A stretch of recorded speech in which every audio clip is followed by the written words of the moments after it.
Assalamualaikum warahmatullahi wabarakatuh. Lillahi ta'ala ya karim, ilahi anta maksudi waridaka malubi. Bismillahirrahmanirrahim. Ashadu an la ilaha illallah wahdahu la syarikalah, ilahan wahidan wa rabban sahidan la ma'budan siwa wa nahnu lahu muslimun. Sadaqallahul azim. Oke teman-teman, kali ini kita mau bercerita tentang konsep agama ya. Konsep agama yang diajarkan Rasulullah versus konsep agama yang diajarkan para habaib dan lainnya. Jadi macam mana konsep agama yang diajarkan para nabi dan rasul yang sebenar-benarnya? Mau agama apapun itu, mau agama apapun terserah. Tapi konsep agama yang diajarkan para nabi dan rasul, yang dibawa para nabi dan rasul, risalah itu adalah konsepnya tentang ketuhanan. Tentang ketuhanan yang bagaimana? Maka para rasul berkata, menyampaikan perkataan Allah. Awaluddin ma'rifatullah, awal agama itu mengenal Allah, mengenal Tuhannya. Itu awal agama. Awal agama mengenal Allah. Itulah yang dibawakan para rasul, para nabi dan rasul. Nah, apa kata para nabi dan rasul? I'lamu anna awalun wajibil ala insani ma'rifatullah bil istiqan. Ketahuilah bahwa kewajiban pertama kali manusia mengenal Allah dengan yakin. Itu konsep agama yang diajarkan para nabi dan rasul. Jadi agama apapun itu, konsep agamanya tetap tentang ketuhanan. Harus diawali dengan mengenal Tuhannya. Sebab apa? Sebab manusia ini mau beribadah. Macam mana manusia ini mau beribadah kalau tak mengenal Tuhannya? Pasti salah sembahnya. Pasti salah yang diingatnya. Pasti salah yang dirasakannya.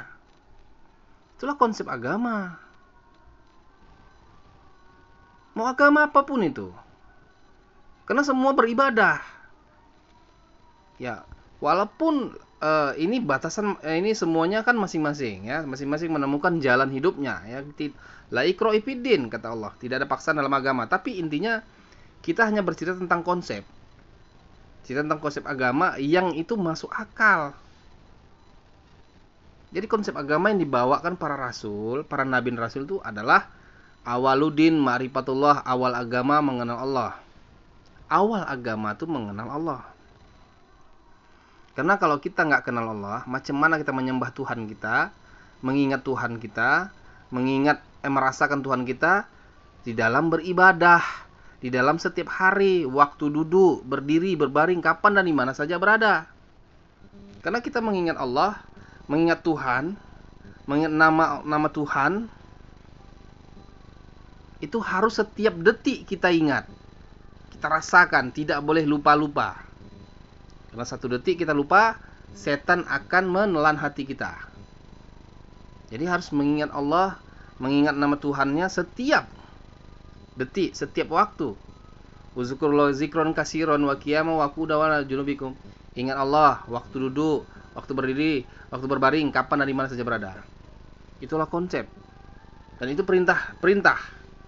Mengingat Tuhan itu setiap hari senantiasa tidak lupa-lupa, itu perintah. Itu perintah dari yang punya nama, yang bernama Allah. Jadi artinya konsep ketuhanan itu seperti itu. Awaluddin ma'rifatullah, awal agama itu mengenal Allah, mengenal Tuhannya, yang disampaikan oleh para nabi dan rasul. Nah, sekarang kita bicara konsep ajaran para habaib. Harusnya konsep yang diajarkan Nabi Muhammad Rasulullah, awaluddin ma'rifatullah, itu harus dilakoni, harus diikuti oleh para habaib. Itulah harusnya para habaib itu harus bisa, kalau memang memang mengikuti Nabi Muhammad, yang menurut pengakuan mereka adalah Nabi Muhammad itu kakek mereka, harusnya mereka ikuti. Awaluddin ma'rifatullah, awal agama mengenal Allah. Mereka harus mengenalkan manusia ini kepada Allah. Bukan mengenalkan dengan kata-kata, ucapan, kitab, bukan. Tapi mengenalkan yang disembah manusia, mengenalkan yang diingat manusia, mengenalkan yang dirasakan manusia, mengenalkan yang diciptakan, yang penciptaan, mengenalkan penciptanya seluruh isi langit dan bumi ini. Harusnya itu para habaib itu harusnya mengenalkan manusia ini kepada Allah, kepada Tuhan. Karena itu adalah konsep dari para nabi dan rasul, konsep agamanya. Itu yang harusnya, bukan malah mengenalkan anak cucu nabinya, anak cucunya. Walaupun batasannya, walaupun masih sebatas pengakuan-pengakuan. Yang harus dilakukan itu mengenalkan kepada yang kita ingat, yang kita sembah. Karena semua manusia ini beribadah, bukan mengenalkan anak cucunya. Ini yang menjadi permasalahan. Selalu yang dikenalkan anak cucunya, anak cucunya. Iya kalau betul, kalau salah macam mana? Nah, faktanya macam mana? Faktanya saja, mereka yang mengaku anak cucunya tidak bisa mengikuti konsepnya seperti Nabi Muhammad, seperti yang diajarkan oleh Nabi Muhammad, mengenal Allah, mengenalkan manusia ini kepada Allah. Awaluddin ma'rifatullah, awal agama itu mengenal Allah. Itu tidak bisa dilakukan oleh para habaib. Berarti kita tidak mengikuti konsep ajaran Nabi Muhammad, konsep ajaran para nabi dan rasul. Macam mana bisa mengaku-ngaku keturunan Nabi Muhammad? Sedang konsep yang dilakukan para nabi dan rasul saja, konsep yang dilakukan oleh Nabi Muhammad yang mereka anggap kakeknya saja, mereka tidak bisa ikuti. Nah, ini satu fakta. Inilah pembuktian bahwa mereka itu tidak ada ilmunya. Karena mereka tidak bisa mengenalkan manusia kepada Allah. Tidak bisa. Ini satu fakta.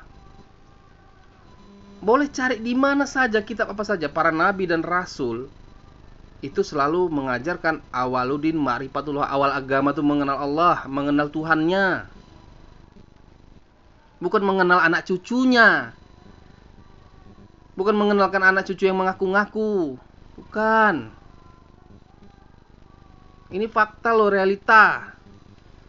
Inilah bukti bahwa bertentangan konsep agama yang diajarkan para habaib dengan konsep agama yang diajarkan para nabi dan rasul. Bertentangan.